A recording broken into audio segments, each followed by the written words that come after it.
अस्सलाम वालेकुम दोस्तों, क्या हाल है? तभी ठीक है। मैं हूं अयाल जमाली, आप देख रहे हैं यूट्यूब चैनल जमाली स्टूडियोज़। आज का जो गुफ्तगू है वो है रूबी अली और इरशाद जागीरानी, जो सिंध के आर्टिस्ट हैं।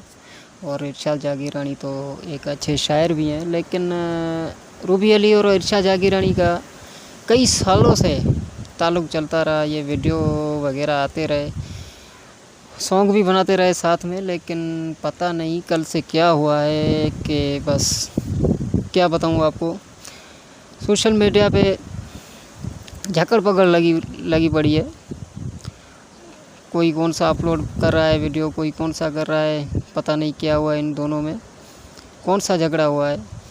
रूबी अली ने वीडियो छोड़ी दिया एक फेसबुक पर और यूट्यूब पर कि इरशाद जागीरानी ऐसा है, ये ऐसा है। और इरशाद जागीरानी ने वीडियो छोड़ी है, वो बोल रहा है कि वो रूबी अली बोल रहे मुझे रीवो गाड़ी चाहिए। अब रीवो गाड़ी मैं कहाँ से लाऊं? इरशाद जागीरानी के ये सवाल के जवाब।